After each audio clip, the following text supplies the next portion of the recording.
Okay, Water Master Bruin.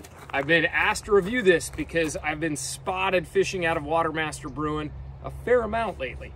So the Water Master Bruin is a 2-person boat, 11.5 feet long, 5 feet wide. This boat right here is kind of the ultimate boat for 2 anglers that want to go out and float some adventurous water. You can run a little bit of whitewater in these. You could portage them over logs.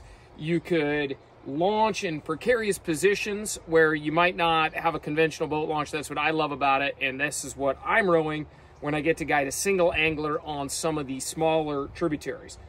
So we're out here at Reds, and we get to use these boats a lot. The river is right here, and we also rent these boats as well. So if you want to try before you buy, great opportunity to come out, rent a Water Master for the day, and we'll do all the transportation stuff. So let's talk a little bit more about the boat. It has a uniquely flat design. Since this boat really isn't meant to like knock down giant class 3 and 4 waves, it has a very flat design to make contact with the water so it'll actually track. So it doesn't have a big lip or a big rocker in the front of the boat. This boat is very specifically made for fishing.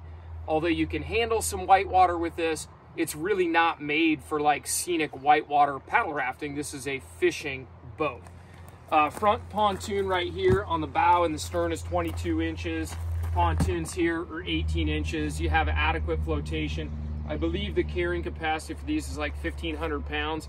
Although I think, practically speaking, 600 or 800 pounds would be like kind of where I'd be at with this thing, max weight, and still be able to row. Now, come in here a little bit closer because we're going to look at the frame.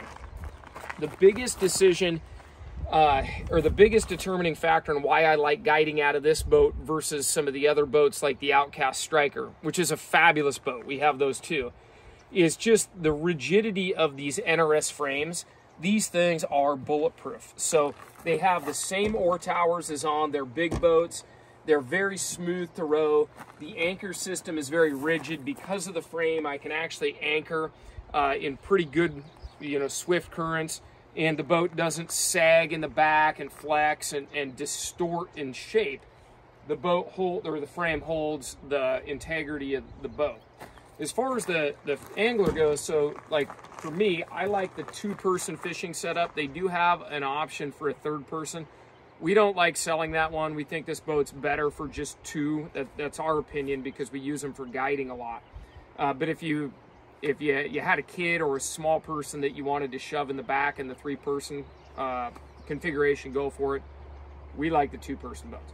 So swivel seat up front. The angler that's fishing up here sits high enough that you can adjust this thigh bar and you feel like you're up high enough on the water to be able to lift flies out of the water and cast and fish effectively. When I'm guiding in really flat water, I actually like to loosen the bolts and put that thigh bar down just so there's nothing in the way, and you can put your feet right up on front right there is often how I rig it up when I'm personally guiding out of it. As far as handles and things go, 1 handle in the front, 1 handle in the back, 2 on the sides. When it comes to loading this boat, I have put this in my pickup before. I have an F350, and it's a short box with a toolbox, and it still goes in just fine. So the mobility of these things is great, and you can load it yourself. You can just pick that up, get it on the tailgate, go to the back of the boat, and work it in. It's a little bit better with 2 people. If you have, say, a compact pickup, maybe a Toyota Tacoma type truck or a Colorado, you'd probably need to deflate the boat about halfway just to get it to fold inside the bed rails. It's not a very practical boat for putting inside an SUV. I drive a Suburban for guiding a lot, and I wouldn't even consider breaking it down and putting it in the Suburban. Just with the frame configuration the way it is, that would be totally impractical. So you would want a little trailer unless you have a pickup. So as far as the oars go, the package that we sell, there's a link in the video description, is going to have the upgraded Sawyer oars, which I am a really, really big fan of. I think rowing should be fun, and it can be a lot of work, and good oars make that a labor of love. So those are the upgraded Sawyer oars. As far as other kind of setup details go, we run little tornado anchors on these. The one I've been, this is a new boat that we just set up that I will probably be taking this one out next. This one has a 14-pound tornado anchor on it, and the other one has an 18-pound anchor on it, and the 18-pound anchor just dug in and anchored it just fine, no issues at all. So when we went to this boat, we went with just the 14, and I think it'll be more than adequate. But that's kind of an overview of the Water Master Bruin.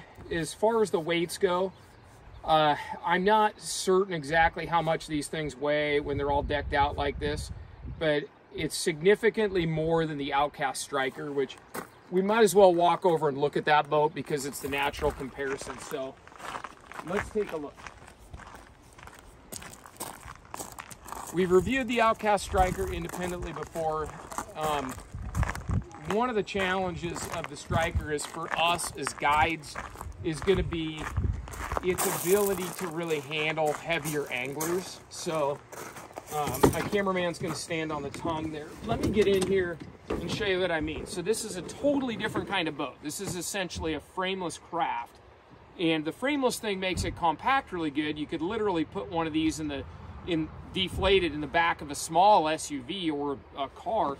But the way that it all ties in for us, some of our anglers are heavier and some of them are older, and there's just a lot of flex and play the way these rafter joints tie into the boat. Now that can be an advantage if somebody wants an ultralight boat that they can pack and move around, but there is a lot of flex and sway in there. And just for like industrial level guiding, just the flexibility in the oars, the flexibility even in the rower seat, the lack of a really rigid ability to anchor the boat for retying flies or netting fish on the Outcast. It's not quite as practical for a lot of the guiding that we do. It would really be a great boat for somebody who wants to have a very mobile or agile boat for launching where you might have to carry the boat a significant distance, rough takeouts, rough portages, or a boat that just breaks down, doesn't take up a lot of space in your garage, and no need for a trailer. The other problem is availability with getting these boats has been challenged too. So, but for us, the Water Master Bruin makes the most sense for a two-person fishing boat. So check out the link in the video description. You want to get one of those ordered, well, we'll ship it right to your house. If you plan to do in-store pickup, you need to give us significant notice for that so that the boat is ready. You want to ship it, we'll get it out the door as quick as we can.